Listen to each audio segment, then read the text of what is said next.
My family's being affected. My mom's got heart problems. She's over my house right now cleaning for Thanksgiving. My own parents were scared to come to my house for Thanksgiving.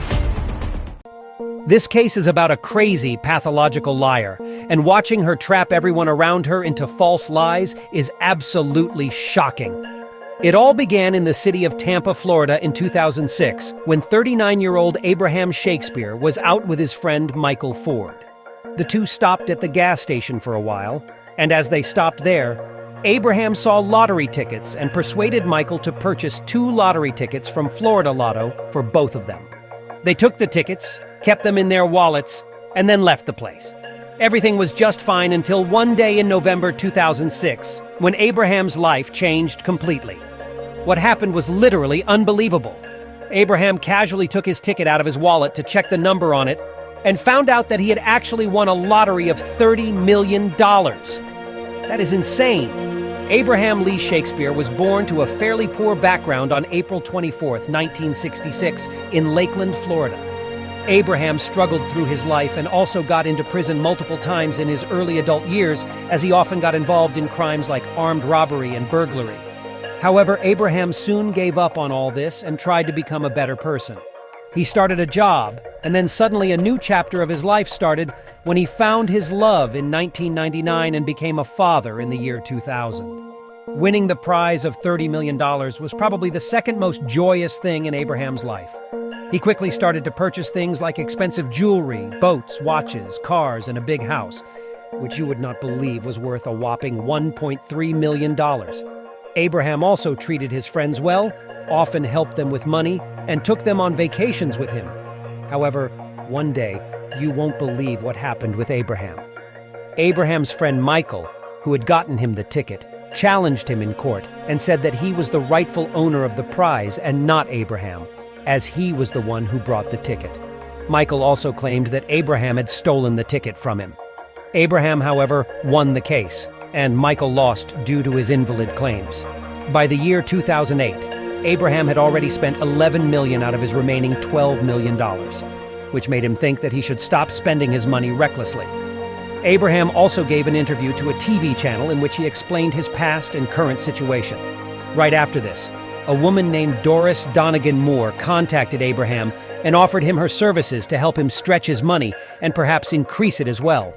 She told him that she would do so by budgeting for him, writing a novel on Abraham's life, and telling people that money doesn't buy happiness all by itself. Abraham accepted her offer, and she became his financial advisor and his writer. She very wisely advised Abraham to spend his money as she joined in, and it seemed like she was just what Abraham needed to save his money until something unbelievable happened.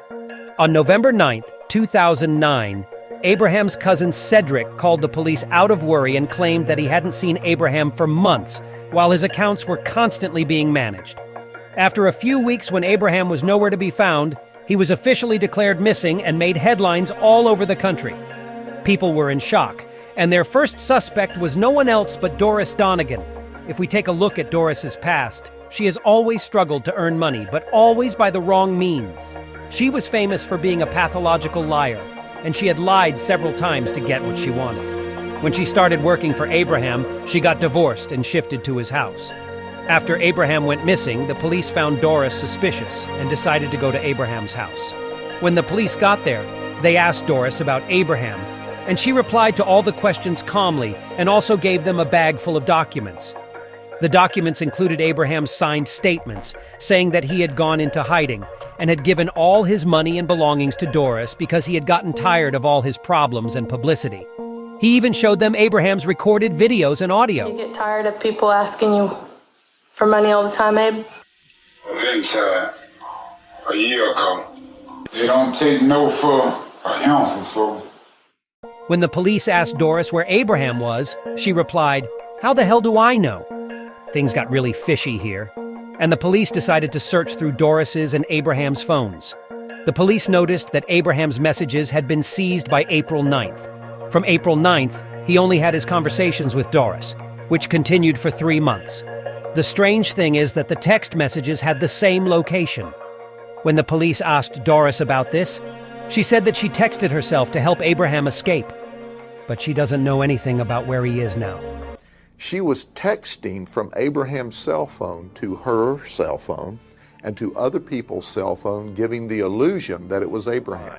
How do you know I think that he'll pop up if he realizes how the extent of what level this investigation went to. Then Dorice said she knows Abraham is alive. She then started crying and complaining about the police. I'm done. What else can they do to me? They've turned my life inside out. Dorice did a lot of things to cover her crime, but she was soon arrested and interrogated. Here is her first interview, in which she claims that Abraham ran away and starts to give different reasons why. Because he wanted to pretend he was dying of AIDS so that he doesn't have to pay child support and people won't look for him if he's dying of AIDS. It was a videotape. She was then confronted by the evidence that the police found against her, and she changed her story and said that a man named Ronald killed Abraham. No, I'm not the one that shot him. I wouldn't hurt him. Then who did, Dee Dee? Tell us. You were able to contact Ronald, and Ronald told you right where that body was at. She kept on lying and proved to be the crazy, pathological liar that she is. She said, my son RJ shot Abraham twice. Abraham was trying to choke me. RJ walked in the room, grabbed my gun, and shot him. He was only protecting me like any son would do. I mean, blaming your son for a murder that you did. Can you believe this? Soon, Abraham's body was found in Dorice's backyard with 2 gunshots in the chest. All right, Dee Dee. Okay, I'm gonna tell you everything from the start. After this all, Dorice was finally declared guilty and was charged with a sentence of first-degree murder of Abraham Shakespeare. All right, guys, so that is it for today's video. If you guys liked the video, then don't forget to give it a huge thumbs up, and also subscribe to the channel and turn on the notification bell so you never miss another amazing video from us. See you guys next time.